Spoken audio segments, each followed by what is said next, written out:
भारत की पारंपरिक ज़मीन, उसमें ऐसे कई राज दफ़न हैं जो कई वर्षों या सदियों के बाद आज भी उसी तरह ताज़ा और अनसुलझे हैं जितने पहले हुआ करते थे। ये रहस्य कुछ ऐसे हैं जिन्हें जितना सुलझाने की कोशिश होती है, ये उतना ही उलझते जाते हैं। ऐसा ही एक राज राजस्थान के जैसलमेर जिले के कुलधरा गांव में भी दफन है। ये गांव पिछले 170 सालों से वीरान पड़ा है। एक ऐसा गांव जो रात ही रात में वीरान हो गया और सदियों से लोग आज तक नहीं समझ पाए कि आखिर इस गांव के वीरान होने का राज क्या है। कुलधरा गांव के वीरान होने को लेकर एक अजीबोगरीब रहस्य है।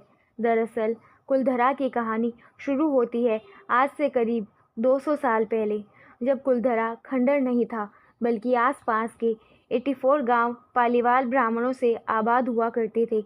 लेकिन फिर जैसे कुलधरा को किसी की बुरी नज़र लग गई। वो शख्स था रियासत का दीवान सलाम सिंह, अय्याश दीवान सलाम सिंह, जिसकी गंदी नज़र गांव की एक खूबसूरत लड़की पर पड़ गई। दीवान उस लड़की के पीछे इस कदर पागल था कि बस किसी तरह उसे पा लेना चाहता था। उसके लिए ब्राह्मणों पर दबाव बनाना शुरू कर दिया।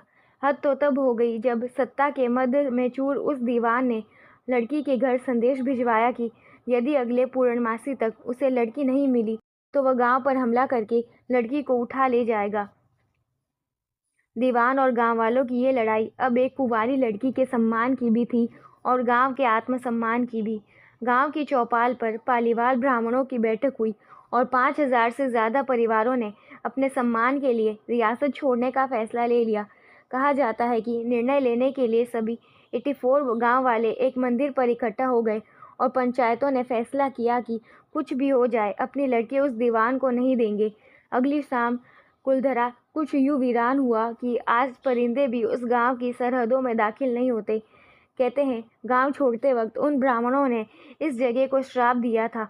आपको बता दें कि बदलते वक्त के साथ 82 गांव को दोबारा बन गए, लेकिन दो गांव कुलधरा और खाबा तमाम कोशिशों के बाद भी आज तक आबाद नहीं हुए। ये गांव अब भारतीय पुरातत्व विभाग के संरक्षण में है, जिसे दिन की रोशनी में सैलानियों के लिए रोज खोल दिया जाता है। कहा जाता है कि ये गांव रूहानी ताकतों के कब्जे में है। टूरिस्ट प्लेस में बदल चुके कुलधरा गांव घूमने आने वालों के मुताबिक यहाँ रहने वाले पालीवाल ब्राह्मणों की आहट आज भी सुनाई देती है। उन्हें वहाँ हर पल ऐसा अनुभव होता है कि कोई आसपास चल रहा है। बाजार की चहल पहल की आवाज़ें आती है।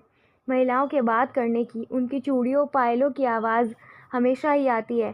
प्रशासन ने इस गांव की सरहद पर एक फाटक बनवा दिया है, जिसके पार दिन में तो सैलानी घूमते हैं, लेकिन रात में इस फाटक को पार करने की हिम्मत कोई भी नहीं करता।